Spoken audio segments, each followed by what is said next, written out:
കുരിശാണ് രക്ഷ, കുരിശിലാണ് രക്ഷ, കുരിശെ നമിച്ചിടുന്നു.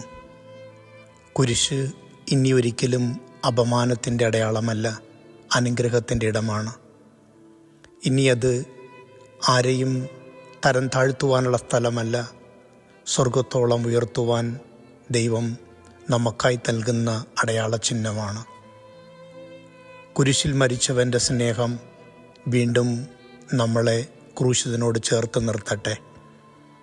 ജീവിതത്തിൻ്റെ പ്രശ്നങ്ങളിലും പ്രതിസന്ധികളിലും മനുഷ്യസഹജമായി നമ്മുടെ പോരായ്മകൾക്ക് മുന്നിലുമൊക്കെ പറഞ്ഞു വെക്കുന്ന ഒരു വാക്കായി കുരിശു മാറിയിട്ടുണ്ട്. സഹിക്കാൻ പറ്റാത്തതും ഉൾക്കൊള്ളുവാൻ പറ്റാത്തതും നമ്മളെ വല്ലാതെ വേദനിപ്പിക്കുന്നതുമായ ഏത് സാഹചര്യങ്ങളെയും കുരിശുകളായിട്ടാണ് നാം അതിനെ അഭിസംബോധന ചെയ്യുന്നത്. എന്നാൽ ഇനി അങ്ങനെയാവരുത്. കുരിശ് ഒരു ഭാഗ്യത്തിൻ്റെ അടയാളമായി രൂപപ്പെടുകയാണ്. നീതിമാനായൊരു മനുഷ്യൻ്റെ രക്തം കുരിശിനോട് ചേരുന്നുണ്ട്. പൂജ്യമായൊരു ശരീരം കുരിശിനോട് ചേർന്ന് കഴിഞ്ഞിരിക്കുന്നു.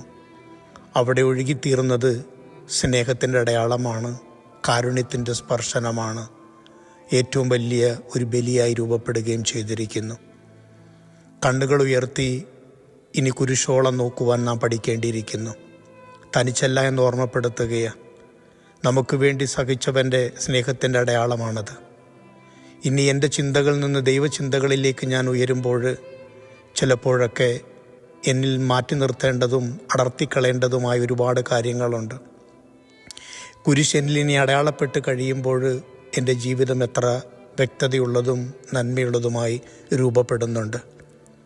കുരിശ് ഒരു രക്ഷയുടെ അടയാളമായി രൂപപ്പെടുകയാണ്. പലപ്പോഴും അതിനെ ഇങ്ങനെ അപമാനത്തിൻ്റെയും ഒരുപാട് പ്രശ്നങ്ങളുടെയും ദുഃഖത്തിൻ്റെയും വേദനകളുടെയും ഒക്കെ ഇടങ്ങളായി രൂപപ്പെടുത്തുമ്പോൾ ക്രിസ്തു അതിന് മറ്റൊരു സാക്ഷ്യമായി രൂപപ്പെടുകയാണ്. ഇനി അത് രക്ഷയുടെ, സ്നേഹത്തിൻ്റെ, സമാധാനത്തിൻ്റെ, നമ്മളെ ഏറ്റവും കൂടുതൽ സാഹോദര്യത്തോടെ ചേർത്ത് നിർത്തുന്ന അടയാളമായി കുരിശു മാറപ്പെടുന്നുണ്ട്. ഇനി ആർക്കും നമ്മളൊരു കുരിശാകുന്നുവെന്ന് പറയുന്നത് വെറുക്കപ്പെടലിൻ്റെ അടയാളമായിട്ടാവരുത്, സ്നേഹത്തിൻ്റെ ചേർത്തുപിടിക്കലിൻ്റെ അടയാളമായി രൂപപ്പെടട്ടെ. ഒരു വലിയ ബലിക്ക്, ഒരു വലിയ ത്യാഗത്തിന് താങ്ങായി മാറിയത് കുരിശാണ്. അതുവരെ ഒരു അപമാനത്തിൻ്റെ അടയാളമായിരുന്നെങ്കിൽ ക്രിസ്തുവിലൂടെ അത് അനുഗ്രഹത്തിൻ്റെ അടയാളമായി രൂപപ്പെട്ടിരിക്കുന്നു. ജീവിതം അത്ര എളുപ്പമല്ല എന്ന് ഓർമ്മപ്പെടുത്തുകയാണ്. കുരിശെടുക്കാതെ മുന്നോട്ട് പോകാനും പറ്റുകയില്ല.